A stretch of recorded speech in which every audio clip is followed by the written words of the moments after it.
COVID hits. And we have no freezers. Things are going to be closed, at least for the foreseeable future. Nobody knew when they were going to reopen, right? So the shelter I was staying in called and asked for meals, so I gave them.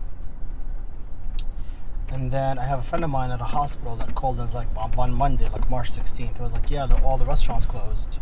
Can you come? Right? And for the nurses, for the doctors, because there was no food in the hospitals. They're hungry and they're being hit really hard. So I went and gave them food, and then of course doctors told other doctors, and then I ended up within like 3-4 days. I had all these meals that were gonna go to the garbage. And I give them for free to Mount Sinai, Memorial Sloan, NYU.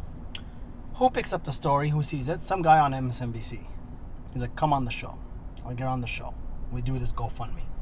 So this GoFundMe had $18 in it. All of a sudden, our story of feeding the healthcare workers becomes an international story. And within a few hours, we raised $125,000. All right, now an inspiring story about a New York City catering company expanding its mission to help frontline workers. The Migrant Kitchen was already helping the food insecure, a mission built into its daily operations. Now it's responding to another urgent need, providing meals to healthcare workers at New York area hospitals. Joining me now is Nasser Jaber, co-founder of the Migrant Kitchen. Nasser, good to talk to you. Thank you very much for joining us.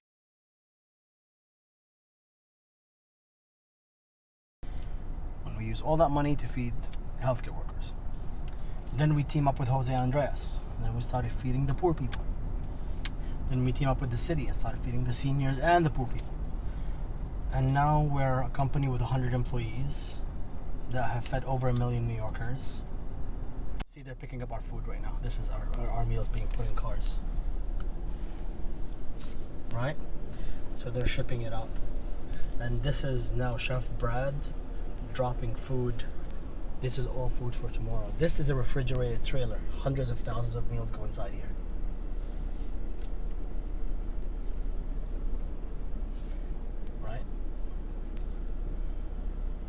Anyway, wow, this is really tight.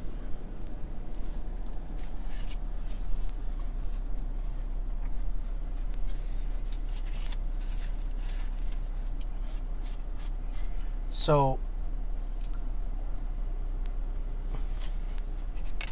hello, my love. Hey. This is Chef Brad. hi, nice to meet you. You gonna be able to make it through there, sweetheart, or you need me to drive for you?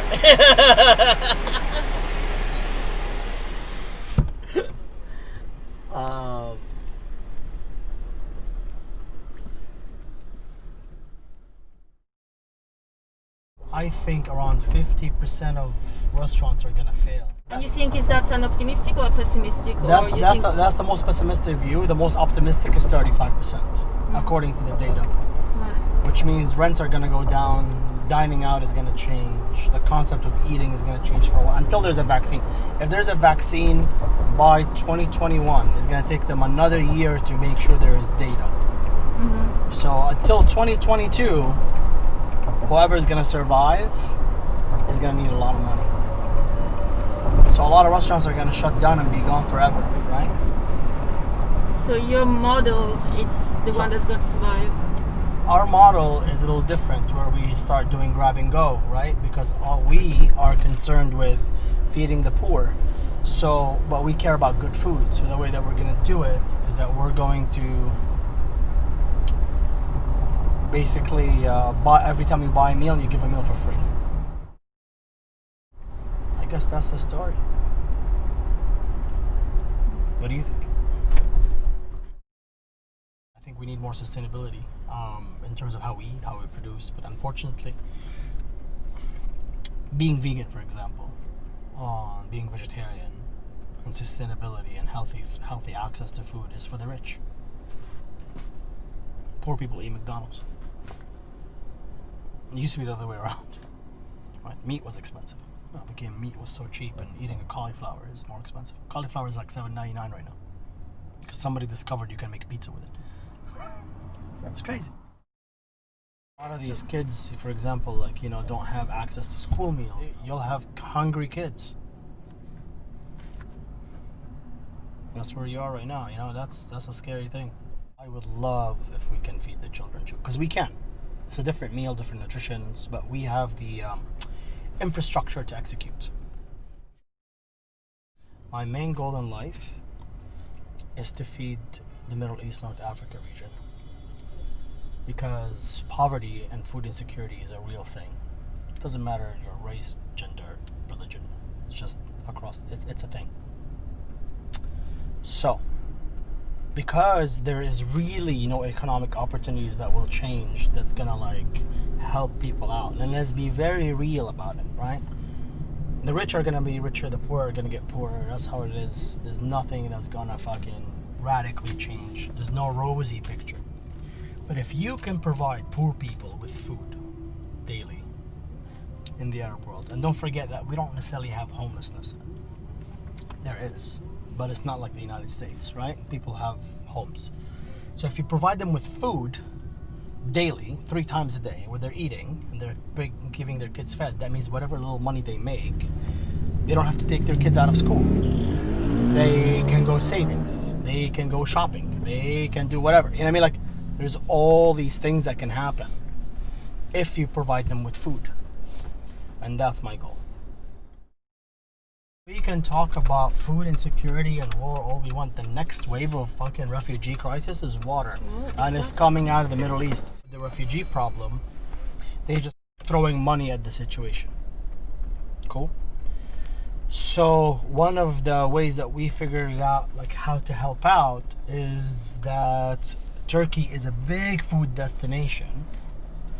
So why don't we launch commercial kitchens in Istanbul that allows us to bring Turks and refugees together to cook with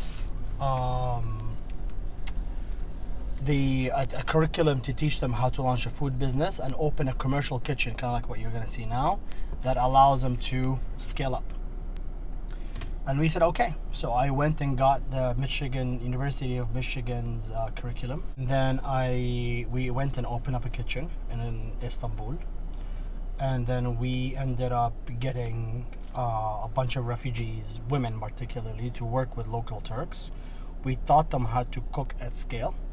And there were many successful stories, including 2 Yemeni women that were obsessed with Magnolia Cupcakes, the American company.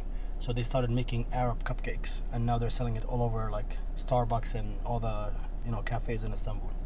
And that became what we now call officially, this is a government term, gastro diplomacy. And I officially became the gastro diplomat on behalf of the United States